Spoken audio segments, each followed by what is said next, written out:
My daughter Clara has been playing cello since she was 6.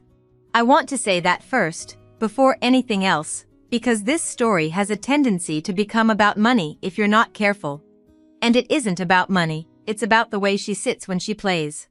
The way her whole body reorganizes itself around the instrument. Straighter, slower, more serious than any other version of herself at 10 years old. It's about my grandmother Dorothy watching her play at a family dinner 3 years ago, and going very quiet. In a way that wasn't absence but attention, the particular stillness of someone recognizing something. Dorothy gave her the cello the following Christmas. It had been appraised. It was old, Italian, worth considerably more than any of us had occasion to think about. Because it wasn't in a case in a vault. It was in my daughter's hands on a Tuesday afternoon, making sounds that filled my apartment with something I can't name accurately. I didn't know what it was worth in dollars until after it was gone. My mother told me on a Sunday phone call, somewhere between asking about Clara's school and mentioning the weather. The way she said it suggested she expected the conversation to move on quickly. My parents had found the cello in the spare room during a visit. I had left it there the previous month. While Clara and I were traveling, they had contacted an instrument dealer my father knew. They had sold it for $107,000. The money had gone toward a pool installation at my sister's house, where 3 grandchildren would get use of it all summer. It made sense, my mother said. Clara's young. She can start again on something new. I didn't say anything for a moment. Then I said I needed to go, and I got off the phone, and I stood in my kitchen for a long time. Clara asked once, that same week, back home, looking for the case. I told her it was being looked at by someone. That there had been a mix-up, that I was working on it. She studied my face the way children do.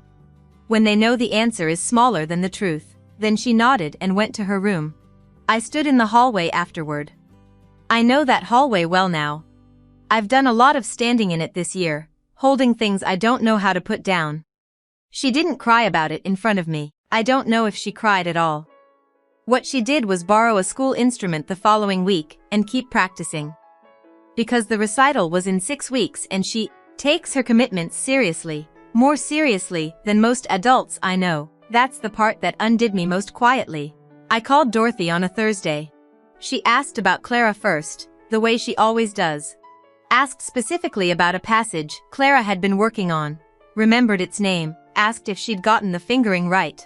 I had to tell her. There was a pause. Not shock, something more considered than shock. Then she said, I need to tell you something about that instrument. She had worked with her attorney when she gifted the cello. Not out of suspicion, she said. She was careful to say that. Out of knowledge. Knowledge of how families move around objects they don't fully value. How things migrate, how intentions dissolve over time into convenience. She had filed a conditional gift agreement. The cello could not be sold or transferred without Clara's consent as named recipient. And without Dorothy's written approval. The instrument had a registered provenance trail. The buyer, whoever he was, did not have clean title. The sale, as executed, was not legal. She said all of this in the same voice she uses to discuss the weather. Then she said her attorney had already been contacted, and I shouldn't worry about navigating it alone. I asked her when she'd done all this, the paperwork, the registration.